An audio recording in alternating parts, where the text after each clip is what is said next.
بسم اللہ الرحمن الرحیم۔ بسم اللہ الرحمن الرحیم۔ السلام علیکم ورحمۃ اللہ وبرکاتہ۔ امید ہے آپ تمام احباب خیر و عافیت سے ہوں گے۔ آج ایم اے اسلامیات کے مضمون الدعوت والارشاد کا سبق نمبر 60 ہے، اور اس سبق کے اندر ہم جس عنوان کی تفصیل پڑھیں گے وہ ہے مہدی تحریک، جو کہ سوڈان کی ایک اسلامی اور احیائی تحریک ہے، جس نے 19ویں صدی کے آخر میں جو ہے وہ اپنی تحریک کا آغاز کیا، اور جلد ہی کچھ ہی عرصے میں پورے ملک پر جو ہے وہ تسلط حاصل کر لیا، اور پھر جو ہے وہ اسلام کے احیاء کے لیے اور اسی طرح جو سیاست ہے اس کو دوبارہ سے بحال کرنے کے لیے جو اقدامات کیے وہ ایک دیگر تحریکوں کے لیے مشعل راہ کی حیثیت رکھتے ہیں۔ تو مہدی تحریک جو ہے یہ سوڈان کی ایک اسلامی احیائی تحریک ہے۔ اس کے جو بانی ہیں مہدی سوڈانی کے لقب سے جو مشہور ہیں، ان کا نام ہے محمد احمد بن سید عبداللہ۔ یہ جو ہے وہ سید خاندان سے تعلق رکھتے تھے۔ یہ جو ہے وہ ایک معروف شخصیت تھے۔ ان کی تاریخ پیدائش جو ہے وہ 12 اگست 1845 ہے، اور وفات ان کی 1885 میں ہوئی ہے۔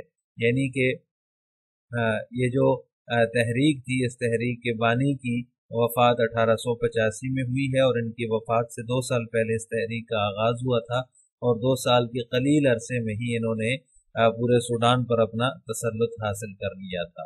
یہ انگریزوں اور مصریوں کے خلاف جہاد اور شریعت اسلامی کے نفاذ کے باعث مشہور ہوئے ہیں۔ یعنی کہ ان کی جو وجہ شہرت ہے وہ انگریزوں اور مصریوں کے خلاف جو ان کی جاہریت تھی اس کے خلاف انہوں نے جدوجہد کی، اور اسلامی نظام کے نفاذ کی کوشش کی۔ اسی وجہ سے یہ دنیا بھر میں مشہور ہوئے، اور انہوں نے بڑی جدوجہد کی اور ایک تحریک کا آغاز کیا جسے مہدی تحریک کہا جاتا ہے۔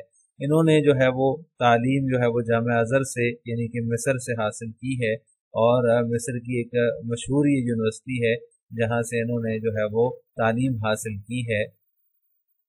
وہیں سے ان کا رجحان جو ہے وہ تصوف کی طرف ہو گیا تھا، اور تصوف کی منازل انہوں نے پھر سوڈان پہنچ کر وہاں سے اپنی تعلیم مکمل کرنے کے بعد سوڈان میں مزید تصوف کی منازل انہوں نے طے کی ہیں، اور کمال درجہ انہوں نے تصوف کے اندر حاصل کر لیا تھا۔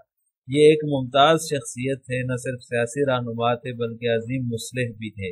ظاہر سی بات ہے جب انہوں نے جو ہے وہ تصوف کے اوپر جو ہے وہ دسترس حاصل کر لی تو اس وجہ سے یہ ایک عظیم مصلح بھی کہلائے۔ اپنے جو ان کے معتقدین تھے، جو ان کے پیروکار تھے، ان کو درویش کہا جاتا تھا۔ تو درویشوں کو جو ہے وہ ان کی اصلاح کا انہوں نے بیڑا اٹھایا، اور ایک اصلاحی تحریک گویا کہ جو ہے وہ شروع کی، اور اس میں یہ کامیاب بھی رہے۔ تو اس وجہ سے یہ ایک ممتاز شخصیت تھے۔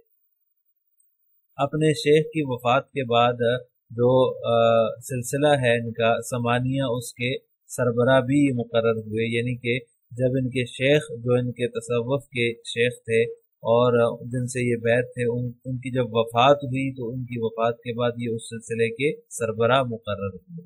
انہوں نے اپنی سیاسی اور مذہبی سرگرمیوں کا مرکز جو ہے وہ جزیرہ آبا کو بنایا۔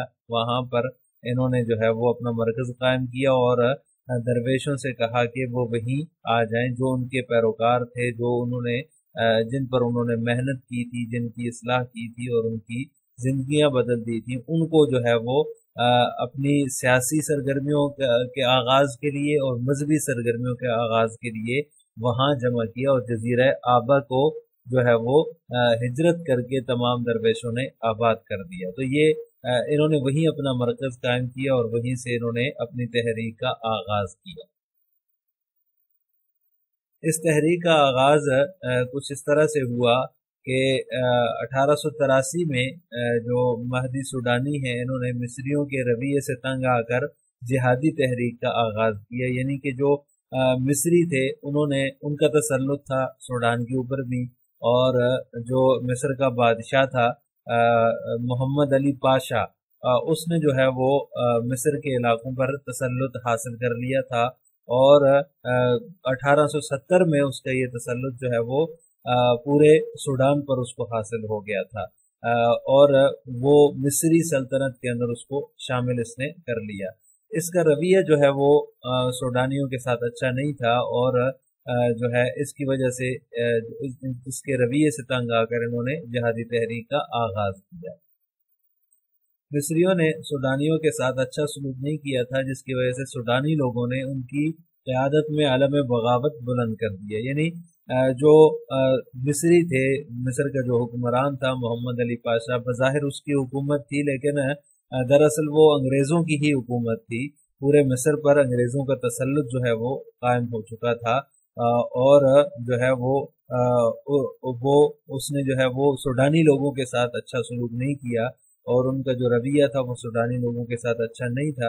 اس وجہ سے سوڈانی لوگ بھی مہدی سوڈانی کی قیادت میں جمع ہو گئے، اور انہوں نے پھر ان کے خلاف علم بغاوت بلند کر دیا۔ 2 سال کے اندر اندر انہوں نے پورے سوڈان پر قبضہ کر لیا، اور جو ہے وہ مصریوں کو شکست دی۔ مصری حکومت نے جو ہے وہ ایک فوجی جرنل جو تھا اس کو بغاوت کو چلنے کے لیے بلایا، اس کی خدمات حاصل کی، لیکن اس کو بھی جو ہے وہ اس کے اندر کامیابی حاصل نہیں ہوئی۔ اس کا نام جنرل گورڈن تھا۔ وہ آیا اور اس نے آ کر جو ہے وہ ان کو کچلنے کی کوشش کی۔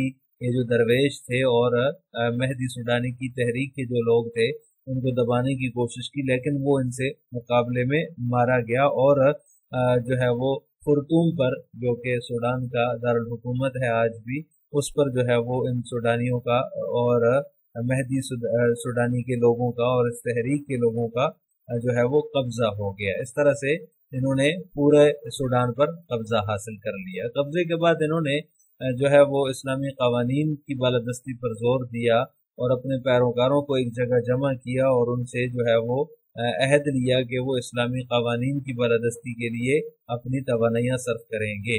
انہوں نے جو ہے وہ درمان کو اپنا دارالحکومت بنایا۔ درمان یہ ایک شہر ہے جو کہ نیل کے مغربی کنارے پر خرطوم کے بالکل بالمقابل جو ہے یہ شہر ہے۔ وہاں انہوں نے اپنا مرکز قائم کیا، درمان کو انہوں نے اپنا مرکز بنایا، اور وہیں انہوں نے اپنا اس کو دارالحکومت بنایا۔ مہدی سوڈانی نے حکومت سنبھالتے ہی اصلاحات نافذ کر دی جو کہ ضروری تھیں، جو ایسی اصلاحات جو کہ حکومت چلانے کے لیے ضروری تھیں اور سوڈان کے لوگوں کو ان کا حق دینے کے لیے ضروری تھی۔ پہلے ایسا ہوتا تھا کہ جب مصریوں نے قبضہ کیا سوڈان پر تو لوگوں کی زمینیں جو ہیں وہ انہوں نے دبا لیں اور ان پر قبضہ کر لیا، تو مہدی سوڈانی نے آتے ہی جو ہے وہ ان کی جو زمینیں تھیں وہ اصل مالکوں کے حوالے کی، اور اس کے علاوہ بھی جو ہے وہ دیگر اقدامات کیے تاکہ جو کہ سوڈان کی معیشت کے لیے بہتر تھے۔ تو اس طرح سے انہوں نے حکومت سنبھالتے ہی اصلاحات نافذ کی۔ اس تحریک کے اغراض و مقاصد میں سے پہلا جو مقصد تھا وہ یہ تھا کہ مصریوں اور انگریزوں کے تسلط سے اپنے ملک کو آزاد کرانا۔ ظاہر سی بات ہے 1870 میں جو ہے وہ مصریوں نے مکمل طور پر سوڈان پر قبضہ کر لیا تھا، اور اس کے ساتھ ساتھ انگریزوں نے بھی اس کے بعد جب مصر پر قبضہ کیا اور اس کے ساتھ ساتھ وہ سوڈان بھی ان کے قبضے میں چلا گیا، تو اس طرح سے مصریوں اور انگریزوں کے تسلط سے اپنے ملک کو آزاد کرانے کے لیے انہوں نے اس تحریک کو شروع کیا تھا۔ تحریک کے اغراض و مقاصد میں سے ایک بڑا مقصد یہ ہے کہ اپنے ملک کو غیر کے تسلط سے، انگریزوں کے تسلط سے اور اسی طرح مصریوں کے تسلط سے آزاد کرانا، یہ اس کا ایک بڑا مقصد تھا۔ اسی طرح اسلامی تعلیمات کا نفاذ بھی اس کا ایک بڑا مقصد تھا کہ اسلامی تعلیمات کو جو ہے وہ لوگوں نے پس پش ڈال دیا تھا۔ اس کے مقابلے میں جو رسومات تھی وہ بہت زیادہ پھیل چکی تھی، اور جو ہے وہ جو اسلامی تعلیمات تھی ان پر بالکل بھی لوگ عمل پیرا نہیں تھے، تو اس وجہ سے انہوں نے اسلامی تعلیمات کا نفاذ بھی اپنے اغراض و مقاصد میں شامل کیا، تاکہ جو اصل اسلام ہے، جو اصل روح ہے اسلام کی، اس پر لوگ عمل درآمد شروع کر دیں۔ اس لیے انہوں نے اس تحریک کا آغاز کیا۔